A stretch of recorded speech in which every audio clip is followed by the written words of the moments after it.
acompanhando. Agradeço também quem estiver vendo o vídeo depois que a live foi transmitida, né? A gente tem alcançado uma boa audiência durante a semana, depois que a gente deixa o vídeo disponibilizado aqui na página Histórias do Cinema. Já quero reforçar o convite para quem estiver acompanhando a gente pela primeira vez. Curta aqui a página, faz inscrição no nosso canal do YouTube, Histórias do Cinema, curte lá o Instagram, Histórias do Cinema, que é esse tipo de contribuição é importante para a gente seguir esse nosso trabalho, né? A gente já entrevistou aqui a atriz Ondina Claes, o diretor Helder Fraga, e hoje a gente vai falar sobre consumo de plataformas de streaming e novos hábitos culturais na quarentena, né? E para isso a gente tem como convidado o publicitário Marcos Vinícius Santos, especializado em gestão de projetos e que atua como gestor de projetos na Selo Criativo Marketing Cultural e desenvolvimento de projetos no Instituto Arte no DIC. Atualmente o Marcos está cursando o MBA em Economia Criativa. O Arte no DIC é uma ONG, organização social de Santos, que atua há quase 18 anos aí, realizando a inclusão social através da arte, da cultura. Tem vários projetos, já atendeu milhares de pessoas no DIC da Vila Gilda, que é onde é a região de menor índice de desenvolvimento humano da Baixada Santista e é onde fica a maior favela sobre palafitas do Brasil, com 25 mil pessoas vivendo em condições bem difíceis, né, nessa quarentena, principalmente estão passando por muitas dificuldades, e a gente aqui vai conversar nas próximas semanas com o presidente do Arte no DIC, o José Virgílio Léo de Figueiredo, Zé Virgílio, para falar sobre o papel das organizações sociais, principalmente nesse momento de distanciamento social. E para quem não sabe, quem acompanha o canal do YouTube, o Marcos também é o responsável pela edição lá. Você que tem acompanhado os nossos vídeos, tem gostado, o Marcos é o cara que edita os vídeos, e até amanhã vai entrar um vídeo sobre o X-Men, o filme, os 20 anos do filme que transformou os super-heróis no cinema e fez essa retomada dos filmes de super-herói no cinema. Marcos, eu queria começar sabendo um pouquinho como é que você se enveredou por essa área de gestão de projetos, né? Me fala um pouco da tua experiência, teu trabalho também no Arte no DIC, antes da gente entrar no tema específico da live aqui. Legal. Obrigado pelo espaço, André, a todos que estão nos assistindo também. Eu acompanhei algumas das outras entrevistas também. Acho que esse momento de quarentena a gente está aproveitando para ver o que outras pessoas fazem, né? O trabalho de outras pessoas. Enfim, acho que todo conteúdo de qualidade como o seu tá rendendo e é algo importante nesse momento. Então, como comecei nessa questão da gestão de projetos? No período que eu estava na faculdade, eu tinha muitas dúvidas em relação aonde que eu iria prosseguir depois que eu me formasse, né?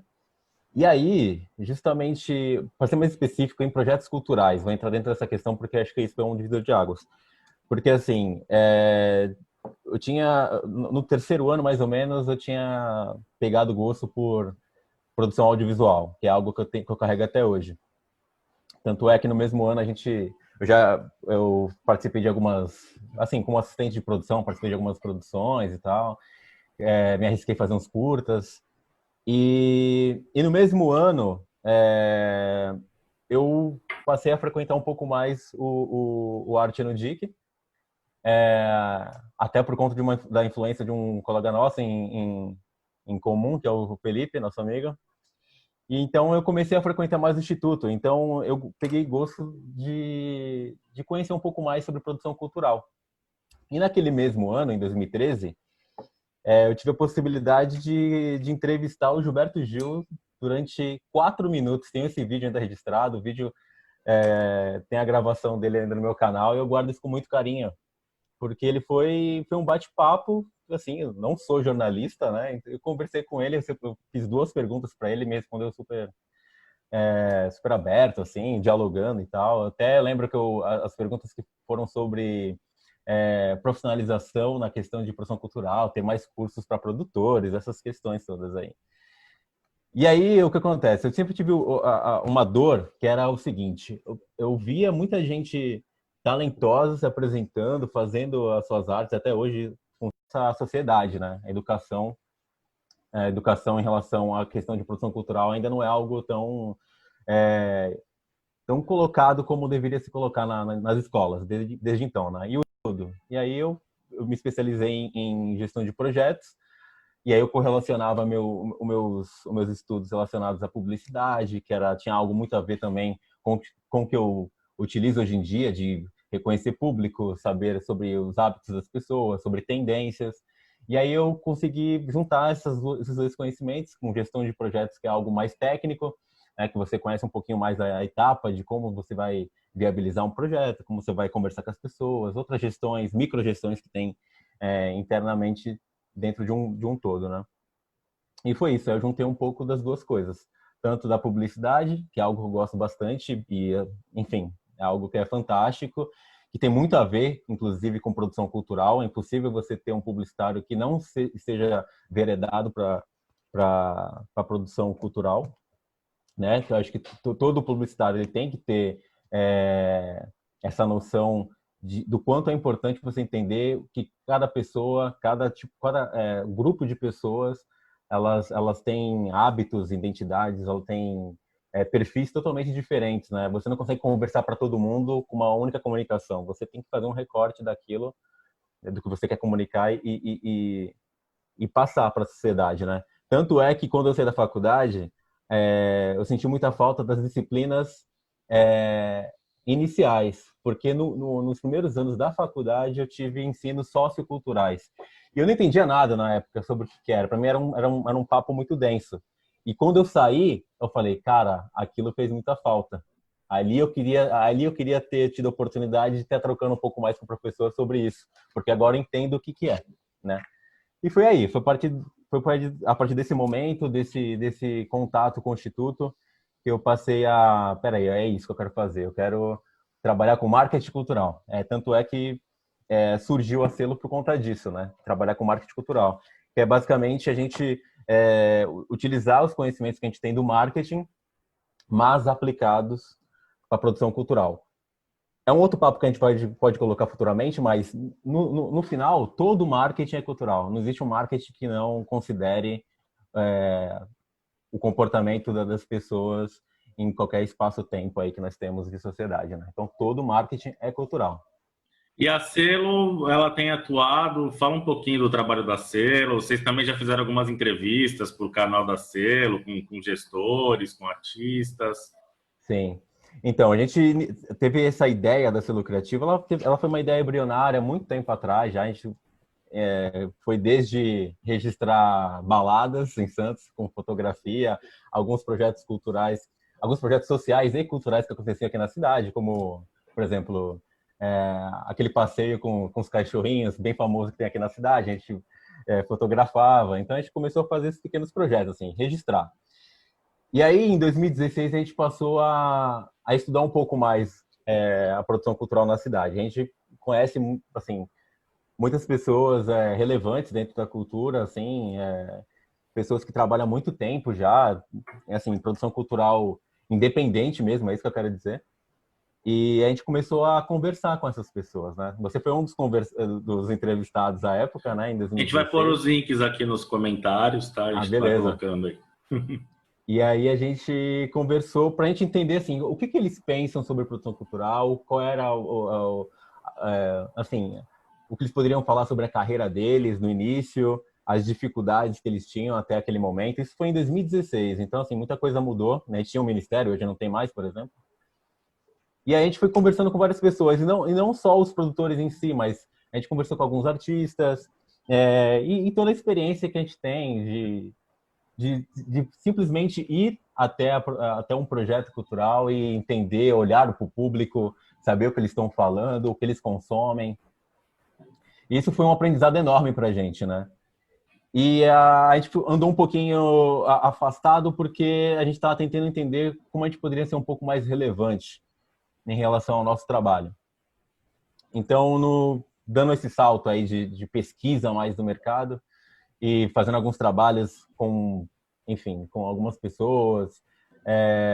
A gente também fez algum trabalho até então para o Cineroxy também, relacionados às redes sociais, para o Instituto Arte no Dia, que a gente faz ainda, relacionado à comunicação institucional, projetos, produção audiovisual, que é algo que a gente produz como um dos carro-chefes, né, que a gente tem, não sendo uma produtora em si, mas a gente entende que o audiovisual é uma ferramenta relevante para a gente atingir mais pessoas, para se comunicar e tudo mais. E aí a gente passou a entender que é importante a gente produzir um pouco mais de conteúdo, mostrar um pouco mais do que a gente pesquisa, do que a gente entende que é o ideal para que uma produção uma produção cultural independente, ela possa ser sustentável a longo prazo, né? A gente até a gente vai conversar um pouco mais sobre isso em relação aos hábitos de uso de plataformas, de consumo de informação, que é uma oportunidade para todos os produtores independentes de mostrarem seu trabalho, mas não na questão de só divulgar, mas de produzir conteúdo. Acho que se existe uma maneira melhor de se relacionar com o público, se relacionar com as pessoas, conversando, mostrando o que você faz, o porquê você faz, quais são as suas pesquisas, entendeu? Acho que é dessa forma que a gente consegue educar a sociedade sobre a importância da produção cultural. E não só divulgar o seu trabalho. Vai ter tal coisa em tal lugar. Tudo bem, mas antes de você divulgar o seu trabalho, você tem aí uma pesquisa enorme vamos supor, de composição musical, você tem uma pesquisa enorme sobre composição de roteiro, de criação de peça, de criação literária. E todas essas etapas de pesquisa, elas poderiam ser melhor divulgadas pelos produtores, então, pelos artistas, para a sociedade como um todo, e mostrando, esse trabalho está sendo feito dessa forma, para a gente entregar no final tal coisa, entendeu? Então, eu acho que, só para a gente não avançar muito no tema, mas eu acho que esses momentos de uso das plataformas, como a gente está se relacionando através das plataformas digitais, é sim uma oportunidade a ser considerada pelos produtores culturais. Não, mas eu queria até fazer uma pergunta nesse sentido, na questão do artista, antes da gente falar necessariamente de streaming e tal, porque a internet abriu caminho, abriu portas aí para o artista poder divulgar seu trabalho, mas, por outro lado, o público encontra uma demanda gigantesca, tem um monte de opção e o artista acaba precisando fazer um trabalho de divulgação, né? Só que a gente está num país que não valoriza a cultura, a grosso modo falando, né? E o artista, para poder divulgar o seu trabalho, ele precisa investir, só que ele não consegue ter entrada de dinheiro.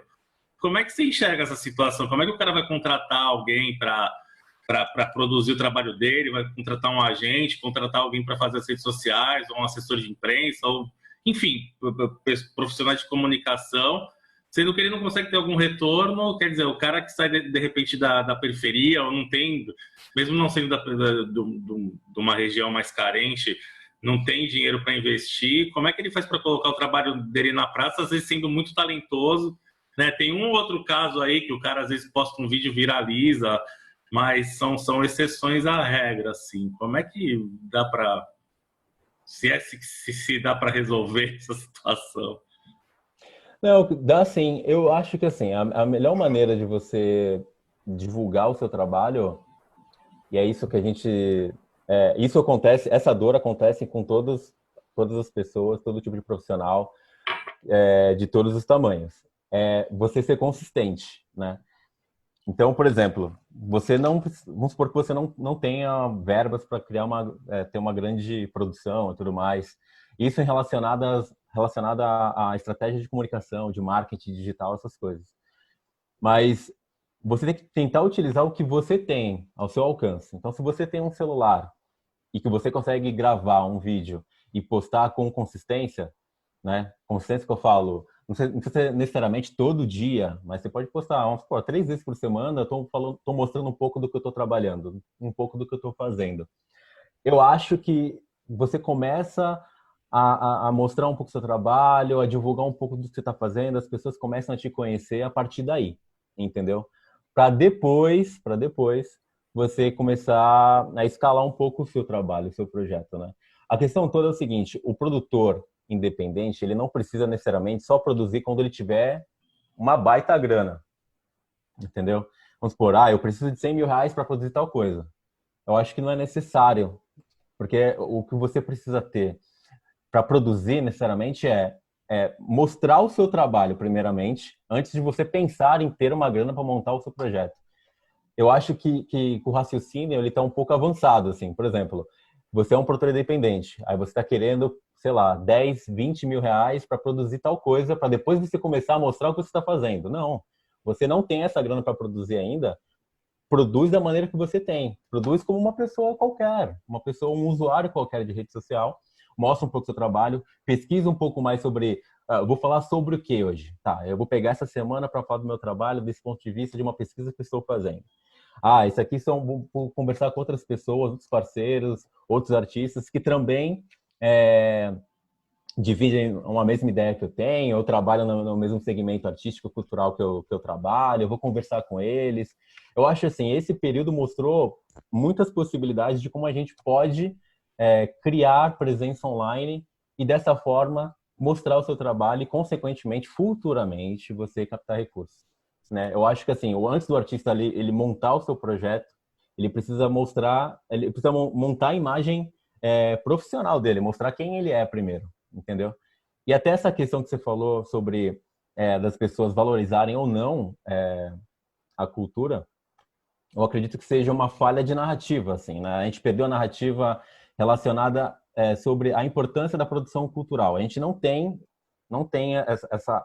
Eu acho que o artista, principalmente o artista independente, ele não consegue acessar as pessoas para conversar dessa forma, ou ele ainda não entendeu o que ele deveria fazer. E os artistas de mainstream, eles conversam, mas assim, eles têm uma verba legal, eles não passam um perrengue com o artista independente passa, e enquanto estiver funcionando a produção cultural, enquanto ele estiver conseguindo captar recursos, enquanto ele estiver conseguindo obter patrocinadores, ele não se mete muito nesses assuntos. Talvez agora, nessas últimas semanas, que teve o reboliço todo lá na Secretaria de Cultura, se passou a ter uma preocupação maior. Mas até então, essa preocupação de como você consegue ter uma produção cultural mais ampla, que consiga chegar mais nas pessoas, ela foi amplamente discutida pelos independentes, né? Pelos artistas menores. Eles brigavam, eles corriam atrás. Eles antes das pessoas questionarem, por exemplo, a Lei Rouanet, era o artista independente que questionava, porque o acesso ao patrocínio era quase que impossível. Uma empresa tão... Geralmente empresas grandes, né, que tem a questão do lucro real, ela não olha tanto para o produtor independente como ela olha para um produtor, para um artista que tem uma gestão de marketing maior, tem empresas por trás que, né, conseguem atingir mais pessoas, é mais interessante do ponto de vista de marketing, né? Então, assim, é um choque de realidade. Se você é um artista independente, dificilmente você vai conseguir acessar as grandes empresas. O que você pode fazer você pode fazer o que está ao seu alcance. O que está ao seu alcance é conversar com as pessoas, produzindo conteúdo, mostrando o seu trabalho, falando sobre coisas interessantes, sobre o que as pessoas querem ouvir, qual é a dor que a pessoa quer ouvir. Por exemplo, as pessoas têm uma necessidade de saber um pouco mais sobre esse tema ou aprender uma coisa mínima. Por exemplo, como o cara compõe uma música? Aí pode ser que o artista ele chegue e fala, você sabe como que as pessoas compõem música? Como as pessoas escrevem música? Vou te mostrar como, entendeu? Eu acho que a gente tem que passar... Acho que esse papel, que infelizmente não está nas escolas, né? E não é nessa questão de educação artística. No meu tempo eu tinha educação artística. Esse foi o máximo que eu cheguei perto de produção artística. E as aulas de história em si eram aulas de cultura. Não deixavam de ser.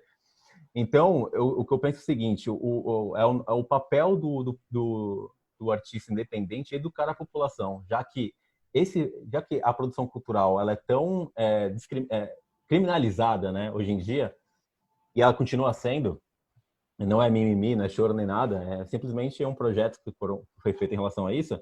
Então, se as escolas não conseguem explicar isso para as crianças, para os jovens, para a população, é o artista que tem que ter esse papel. Então, ele tem que assumir esse papel mais didático. Olha, sabe por que a produção cultural é importante? Por conta disso, disso e disso.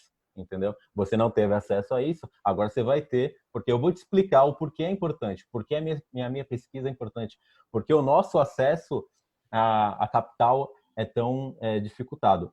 E aí, só correlacionando a questão de como você vai sobreviver.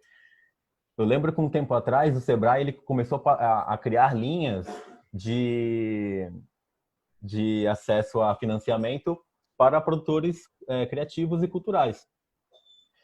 Existe o Banco do Povo Paulista também, que criam linhas de acesso, se não me engano, a partir de 3 ou 10 mil reais, dependendo um pouquinho do seu score de CPF, coisa parecida. Também ele trabalha dentro dessa linha de você começar a empreender da área. Porque, no meu ponto de vista, a médio e longo prazo, a melhor saída de qualquer produtor independente, que também é um empreendedor, é um empresário, é ele se formalizar e também buscar meios de financiar a sua arte, entendeu? Não só depender das importantes leis de incentivo. Acho que elas podem correr em paralelo, mas assim, lei de incentivo você utiliza para criar aquele projeto ou para criar um projeto anual, só que ele acaba. Você sabe que vai acabar. Você tem que usar aquele dinheiro como um todo. Ele não vai te sustentar, entendeu?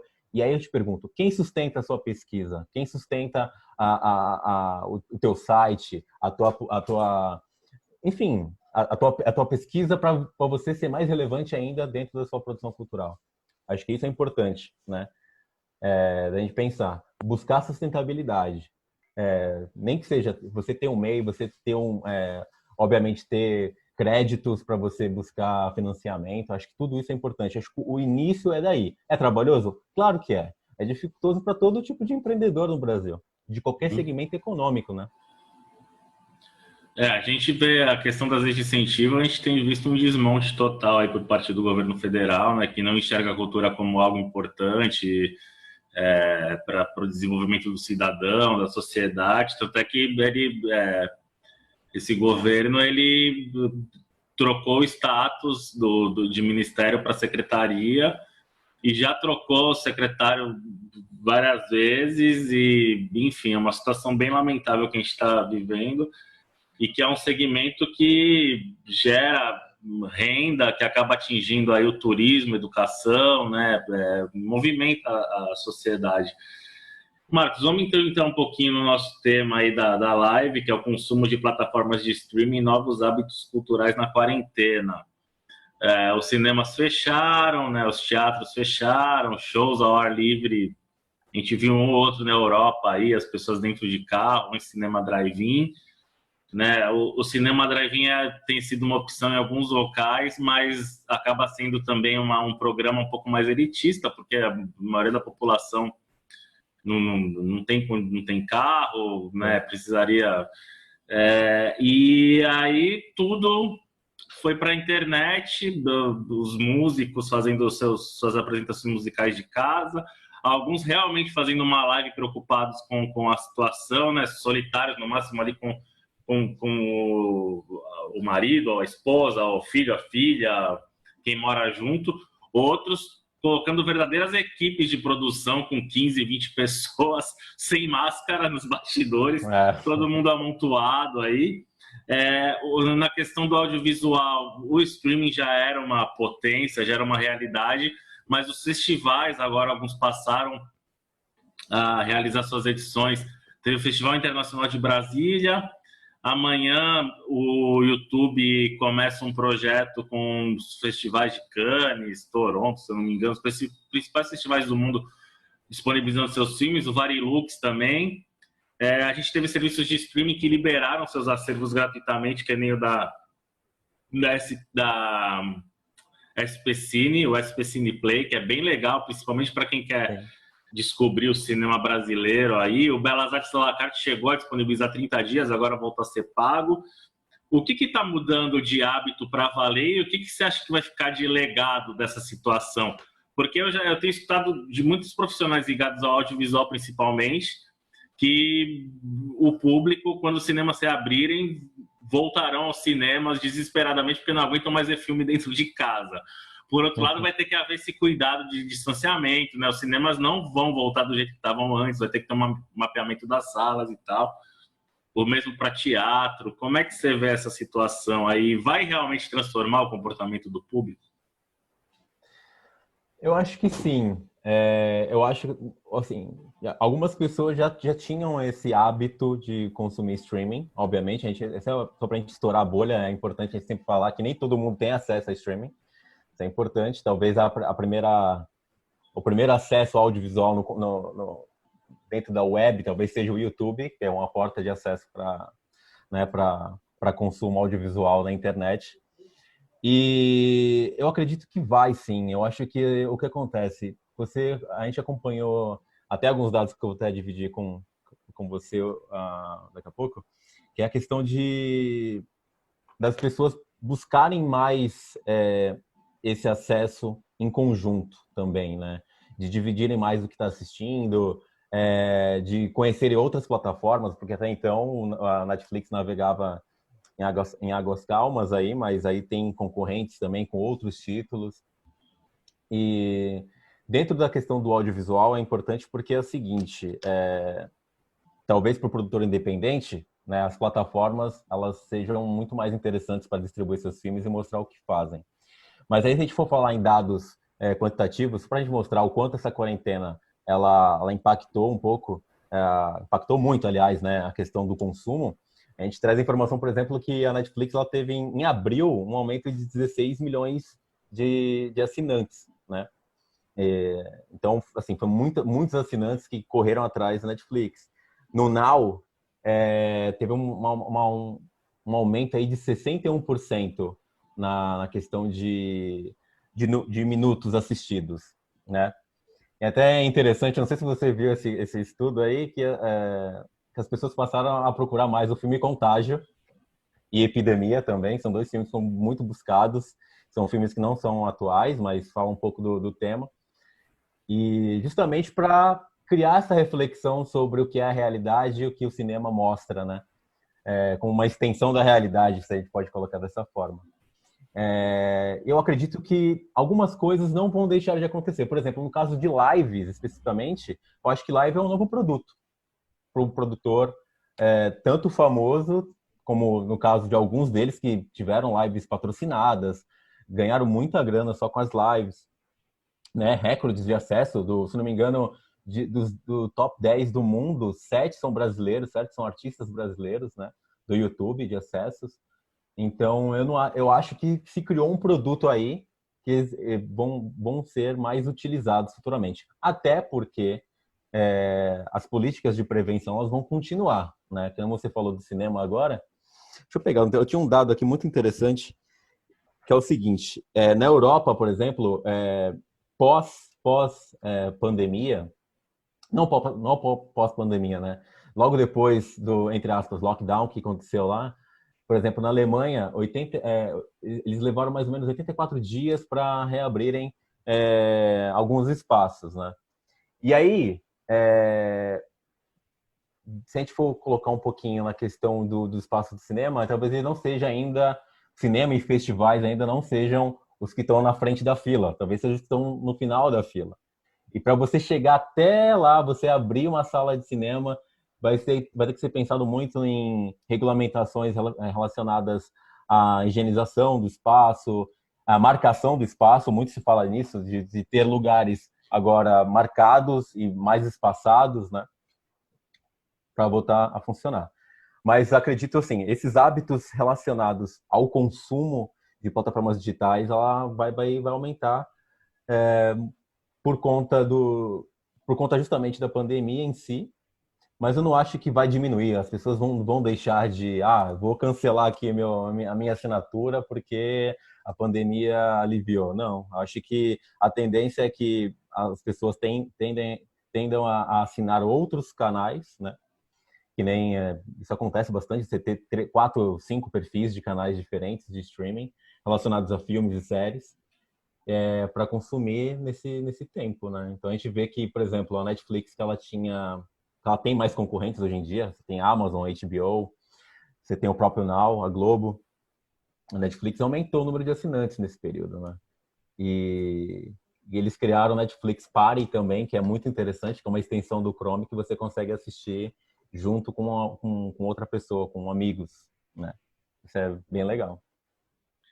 Mas na questão comportamental, a gente vê, principalmente, eu tenho conversado com alguns galera de distribuidores de filmes, donos de cinema.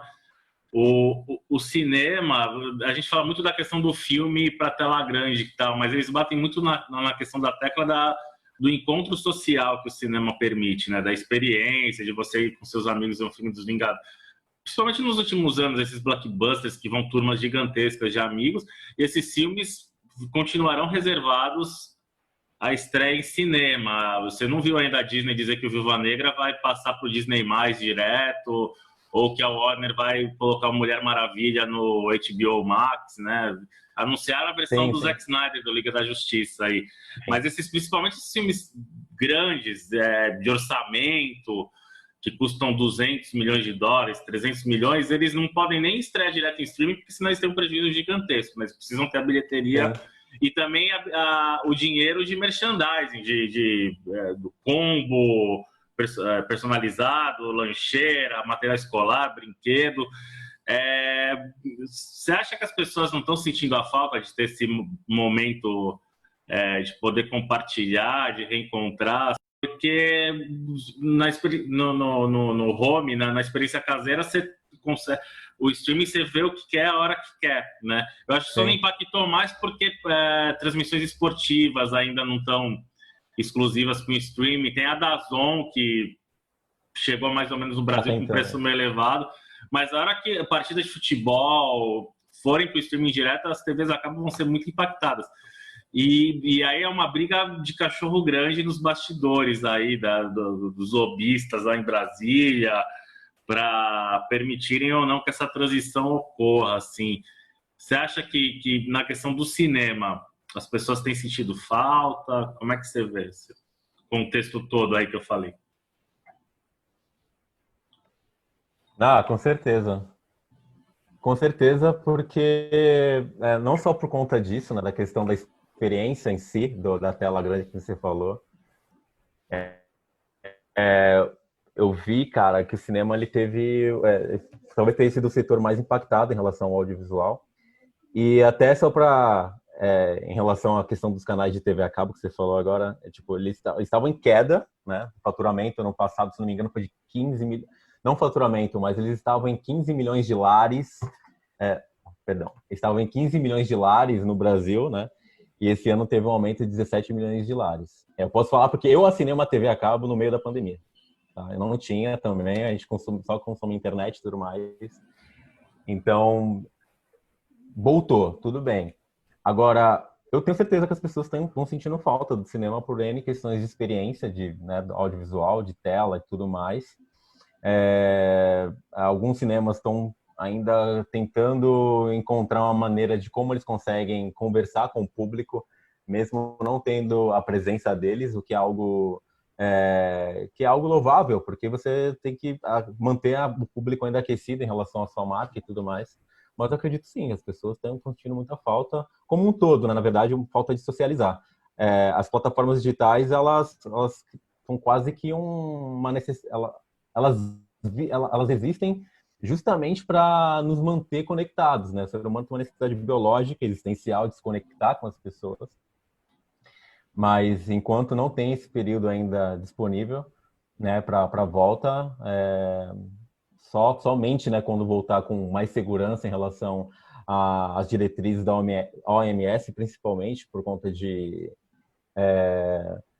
essa questão de higienização dos acessos, até questão até de você digitalizar, por exemplo, os tickets, né, que é algo que pode acontecer também, de você, sei lá, ter um acesso através de QR Code, uma questão que pode acontecer também futuramente. Quanto menos contato você tiver também, vai ser importante para essa transição pós-pandemia, pós-quarentena, né? E, obviamente, as pessoas sentem falta de hábitos de consumo cultural presencial como um todo, né? Pelo estudo que eu tinha lido, os primeiros espaços, as primeiras atividades culturais a serem liberadas, talvez sejam os museus e os parques temáticos, né? Por conta de quantidade de pessoas, você consegue né, não concentrar tantas pessoas no mesmo local, né? Agora o cinema, o teatro, como são lugares mais fechados, com baixa ventilação de ar, aí você já tem uma dificuldade maior. Eu acredito que as pessoas vão começar a assistir filmes de máscara e a cada um no seu quadradinho ali para voltar a consumir, né? Porque o impacto foi gigantesco nas salas de exibição, né, que precisaram fechar suas portas, mas os filmes que estavam sendo produzidos também tiveram que parar suas produções, né, as Sim. filmagens e tal. Então você teve uma bola de neve aí, enfim, que paralisou todo um setor, né? Então os filmes que estrearam agora precisaram ser adiados, os filmes que estavam planejados para o ano que vem vão ser adiados e a gente ainda está um pouco pisando em ovos para saber como é que vai ser a continuidade desse segmento.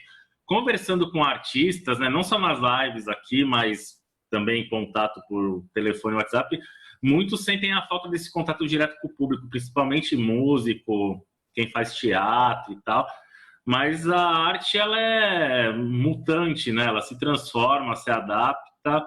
A questão é como justamente o artista que é um profissional, o produtor, não conseguir ser remunerados e manter, porque a gente percebeu justamente nesse período de isolamento, de ter que ficar em casa, como a arte é importante para fazer a gente manter a saúde mental, se distrair, refletir. É um tipo de relação que a gente nem sempre dá valor no dia a dia com a correria, né? Assim, essa questão talvez seja mais dolorosa, porque é muito difícil você conseguir remuneração nesse período, né? As pessoas estão sem trabalho também para Exato. comprar qualquer coisa agora, tá Imagine, complicado. já é difícil para as pessoas de outros segmentos de negócio, outros segmentos econômicos. O cultural ele sente muito em relação a isso, né? Justamente por essa questão, por essa característica de você depender muito de público para você conseguir viabilizar um projeto e encontrar o financiamento. O que a gente tem visto bastante são campanhas de financiamento coletivo, que eu acho que as pessoas deveriam dar um devido valor em relação a elas, né? Porque é uma questão não só de... Acho que as pessoas vêm com muito preconceito em relação ao financiamento coletivo, ao vaquinha online, como as pessoas falam. Mas acho que é uma questão mais de estratégia, funciona, mas demanda trabalho da mesma forma que demanda trabalho de você elaborar um projeto qualquer, entendeu? Então, por isso que eu acho que as pessoas deveriam olhar um pouco mais para o financiamento coletivo também. A gente está vendo uma questão relacionada à PL, né, de produção cultural, para ajudar os artistas independentes. Isso é louvável, tem que rolar mesmo. E indo um pouquinho mais para a área de cinema, a gente viu um edital da SP Cine, né, para curtas-metragens, se não me engano, em periferias, de R$ 3.000, né, para cada produtor. Eu acho que é uma saída também, né, desse período de quarentena, de você manter o mercado aquecido também, de você revelar novas pessoas, novos olhares e de mostrar que a produção audiovisual ela ainda resiste, não só ela, mas como a arte como um todo, mas através de ferramentas de audiovisual. É por isso que é importante a gente reforçar isso, porque há um tempo atrás, isso em 2011, né, tinha uma informação que 80% do consumo na internet seria através de vídeo. Eu acredito que a gente chegou a bater o 100% já, assim, todas as plataformas você tem o history, todas as plataformas você tem acesso a vídeos, né? Inclusive o Twitter. É sempre importante colocar isso, que vai um pouco além da ideia original dele. Então eu acredito que as pessoas têm que utilizar o artista em si, né? Nesse tempo, utilizar a sua capacidade de ser um conteudista e trabalhar em cima também dessas ferramentas que estão disponíveis, são de graça. Isso é importante a gente pensar. O que está ao seu alcance para você mostrar a sua arte e tudo mais, né? E até aproveitar isso, a gente percebe que muitos deles estão arrecadando valores, estão vendendo algumas lives independentes. Não estou falando do Gustavo Lima, não. Estou falando de artistas que trabalham com isso e encontraram meios de sobreviver. Essa talvez seja uma palavra dolorosa, sobreviver, né? Mas é uma questão de você conseguir grana para você tocar a sua arte, a sua vida, né? Uhum. É uma situação bem complexa, né? Porque a gente também tem artistas lá que às vezes não tem uma relação com o digital, com as redes sociais, Sim, principalmente às vezes por uma questão de idade ou falta de acesso. Aí para conseguir também produzir fica um pouco mais complicado, né? fica, né? Acho que esse momento é um momento de pesquisa, né? Eu vi uma entrevista do Karnal esses dias, até para vou citar aqui a TV Tribuna, ele tava falando um pouquinho sobre esse período aí, um ponto de vista mais filosófico em relação à quarentena. E ele falou algo relacionado à educação que eu achei interessante também, logicamente, para quem tem o acesso a essas ferramentas, que é a questão de você pesquisar, né? Talvez nas escolas ou na educação como um todo, você não valorize muito o hábito de pesquisar alguma coisa, de você tentar, entre aspas, hackear algo, né? De você encontrar as perguntas para como funciona aquela ferramenta. Então você, tipo, você é obrigado a fazer isso de certa forma, né? De como você vai pesquisar, como funciona tal plataforma que eu possa utilizar. Eu estou vendo que as pessoas estão utilizando bastante. Será que eu consigo utilizar ou não? Eu consigo fazer mais testes? Enfim, as pessoas estão fazendo mais perguntas, encontrando respostas importantes para ajudar elas de alguma forma, né? Eu entendo isso que todo mundo é um conteudista em potencial, todo mundo produz alguma coisa, todo mundo estuda alguma coisa. Aí, se você acha que vale a pena dividir ou não, é uma outra questão. Mas acho que todos nós temos essa capacidade de entendimento dessas plataformas, né? Elas estão aí, estão postas de graça para você utilizar. Logicamente, se você quiser escalar dentro delas, você vai ter que pagar, né? É um negócio em si. Mas enquanto for de graça, acho que você tem que utilizar todo o potencial que ela dispõe, né? Então, dentro desse período que eu acho que os artistas é, estão com mais dificuldade de mostrar seus trabalhos, de se conectar com o público, eu acho que o ideal é você fuçar, pesquisar mesmo, ser mais independente em relação a essas questões relacionadas a plataformas digitais, né? E é isso. Se a gente for levar um pouco mais para a população que não seja necessariamente falando só do artista em si, outros hábitos ficaram muito mais flagrantes, né, relacionados a, por exemplo, delivery de alimentos, né? Muitos comércios que não tinham esse serviço tão evoluído em si, ou não pensava o delivery como uma segunda opção, tem hoje o delivery como o principal meio de venda, né? Os aplicativos de alimentos também passaram a ser ter um maior número de downloads, né, para atender a população, né, criar maneiras diferentes. Isso influencia em tudo, desde do tipo de embalagem que você vai escolher, o método de pagamento, por onde vai acontecer o atendimento, entendeu? Então as pessoas passaram até tipo casas, restaurantes mais tradicionais passaram a fazer isso. E qual é a experiência de se entregar um alimento que você via ali servido num prato de uma forma e você está recebendo em casa? Você tem uma experiência totalmente diferente, né?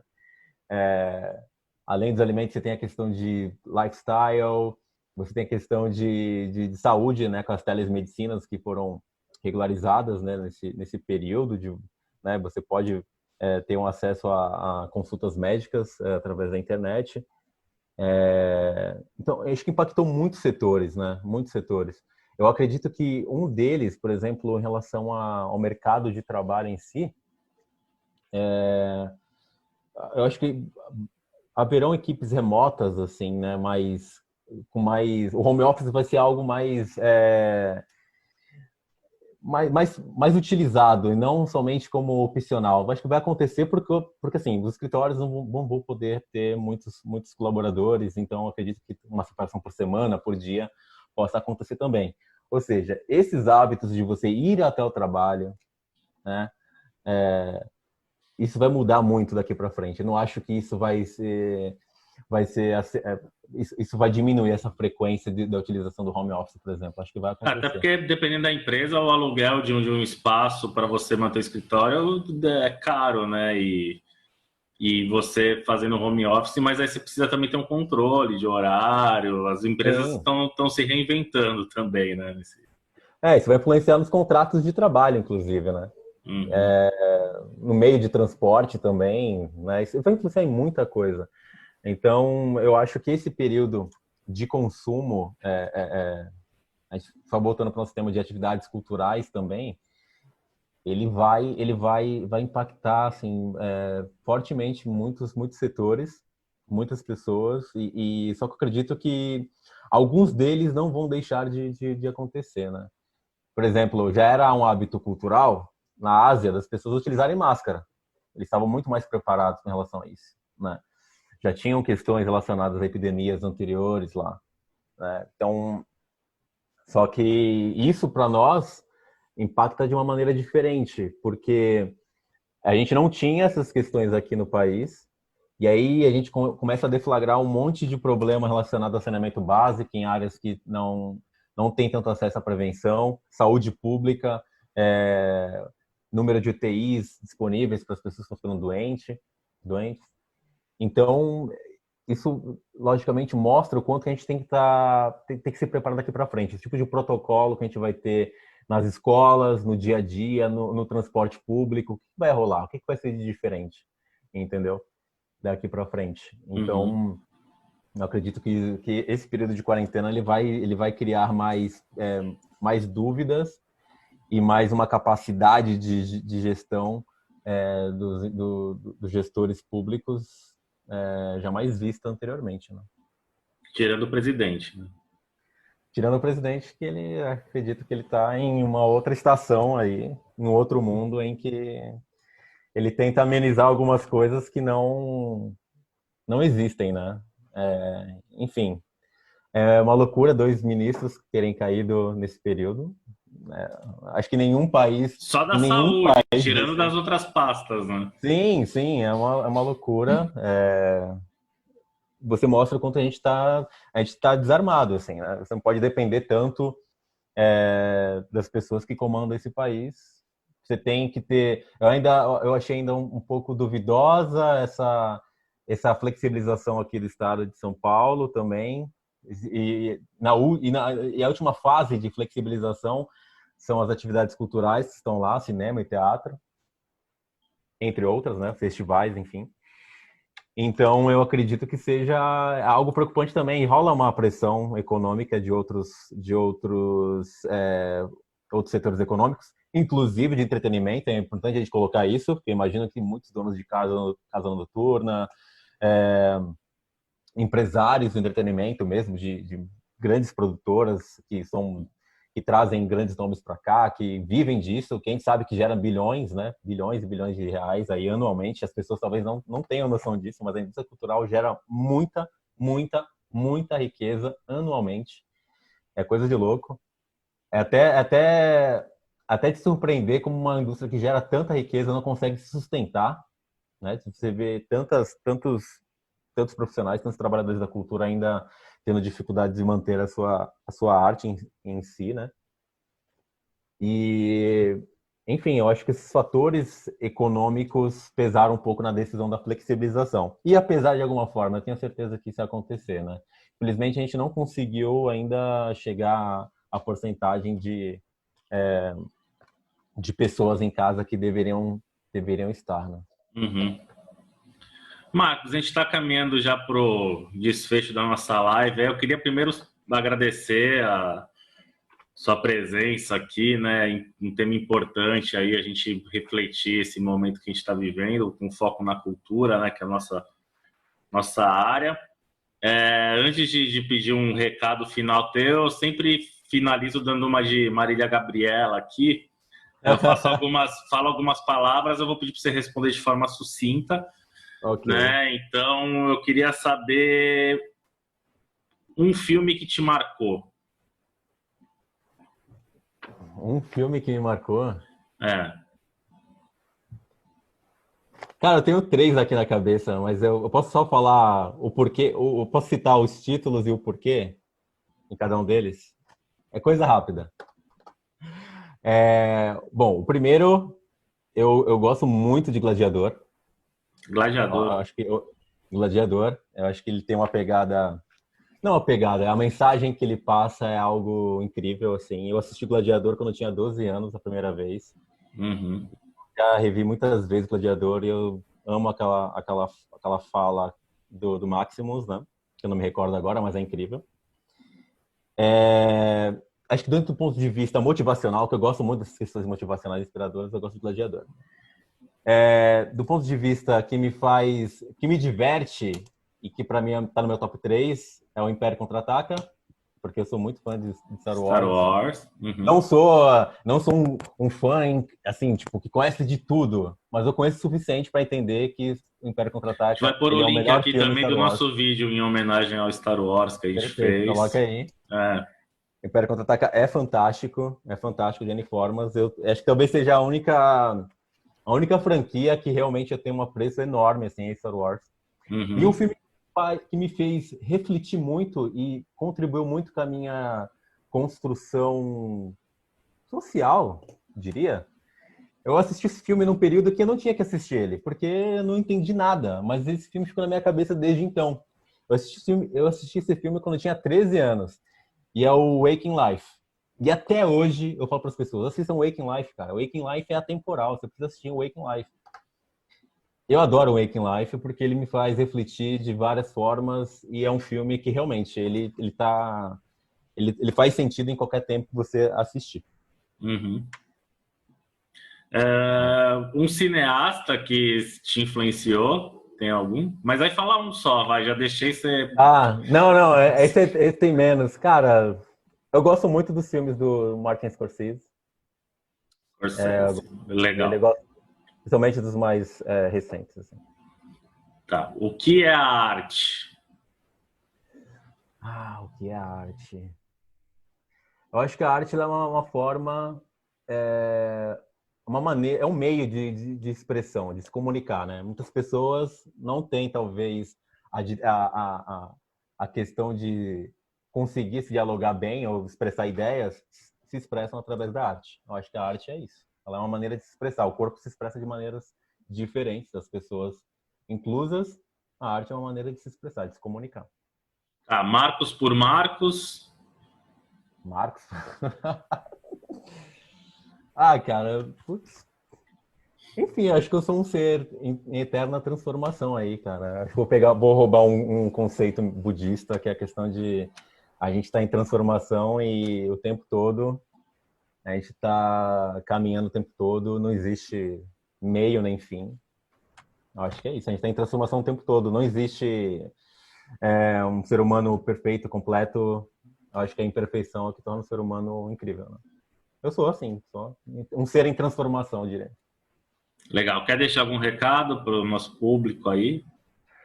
Então, o recado que eu deixo é confiar no potencial de produção de conteúdos que todos nós temos, né? Acho que todo mundo tem algo a dividir, isso é importantíssimo. A questão dos hábitos culturais, alguns deles não vão mudar, alguns deles vão... tem essa questão do novo normal que está sendo muito discutida, né? É isso, o novo normal é isso, é a capacidade de se adaptar. O ser humano sempre se adaptou ao longo dos milênios, se adaptou muito bem às mudanças da vida. A gente não pode falar que, putz, é o fim do mundo, a gente não está conseguindo...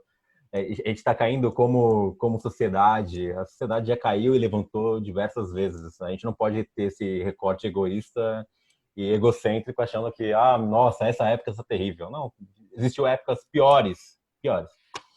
Eu acho que é confiar um pouco mais na questão de você investigar, pesquisar. Eu acho que a pesquisa é algo importante. Quando eu falo pesquisar, vou tentar trazer para o nosso universo. É você abrir uma plataforma digital e ver como funciona e como você consegue se aproveitar melhor daquilo, né? E se você tem algum assunto legal que você queira dividir, você dividir. Acho que é importante, assim, todos nós pecamos muito pela omissão de não dividir algum assunto legal. E eu acho que é importante a gente dividir assuntos legais. E assistam bons filmes, recomendem séries, filmes para os amigos também. Fiquem juntos. E é isso, eu acho que... E se cuidem, né? Acho que é importante se cuidar. É um tempo de empatia, mas a gente tem que pensar na empatia como algo... não só como uma palavra, mas com empatia através de ações mesmo, né? Então, a gente sabe que para muitas pessoas não é possível ficar em casa, a gente sabe muito disso. Enquanto a gente está em casa fazendo live, tem muitas pessoas que estão entregando alimentos, tem pessoas que estão recolhendo lixo, tem pessoas que estão nos hospitais, né? você sair com o cachorro não é algo tão, tão útil assim nesse momento. Eu entendo que seu cachorrinho queira sair, então fique em casa, é importante. Se você puder ficar em casa, fique em casa. E confiar nas informações boas, né? Relacionar, boas que eu falo, nas informações de pesquisadores e cientistas. Não cair nesse período em clubismo político, porque isso é terrível. Se você tem um time para torcer, torça para o seu time de futebol, ponto. Ou qualquer outra coisa que você torça. Política é lugar de vigiação. Vigia, desculpa. Lugar de vigia. Olha para o teu governador, que você elegeu ou não, e verifica o que ele está fazendo, né? Ou as coisas que ele está falando também, se vão de acordo com o que o mundo está colocando. Confie nas boas informações. Pesquise, acho que a pesquisa é a palavra, né? Legal, obrigado, Marcos. A gente vai encerrando mais uma live aqui.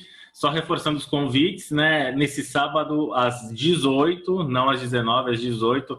As lives de sábado são 6 horas da tarde. A gente vai entrevistar o Renzo Mora, que é roteirista, escritor, crítico de cinema, trabalhou no AXN, no várias TVs aí, produziu, escreveu episódio de séries.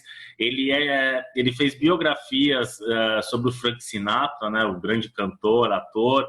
A gente vai falar também sobre o processo de concepção de biografias e sobre a crítica de cinema nesse momento também de quarentena. É um cara que tem muito aí a agregar, tem uma carreira maravilhosa. Ele fez um livro sobre os 25 piores filmes da história, que é bem divertido também. E nas próximas lives a gente vai ainda fechar as datas direitinho, mas geralmente é de quinta e sábado. A gente vai conversar sobre o papel das organizações sociais com o José Virgílio, presidente do Arte no DIP, que é uma ONG que tem quase 18 anos, super importante. Vamos falar sobre composição musical para cinema com o maestro Mário Tiroli, inclusive também sobre o trabalho dele em homenagem ao tributo a Elton John também, que é bem legal, e o Mário é um maestro com uma carreira magnífica. A gente vai conversar com o ator Paulo Betti também, né? Ator, diretor, produtor.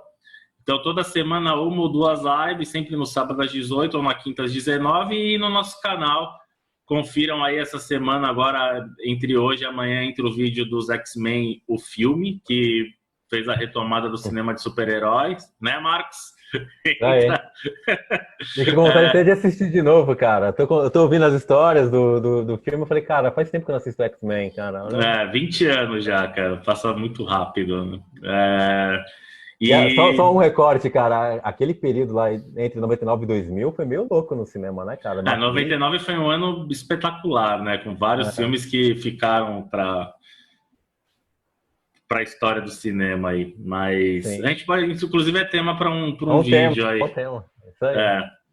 Tá bom, obrigado, pessoal. Obrigado por quem acompanhou a gente aqui, quem tá vendo o vídeo depois que ele foi publicado, tá bom? Um abraço. Agora eu vou desligar aqui. Eu sempre sou meio enrolado. É no end aqui, né? Não, pausa. Tem que dar primeiro pause, tá vendo? Eu sempre me enrolo na hora de... Valeu, Marcos. Abraço. Valeu, abraço. Tchau.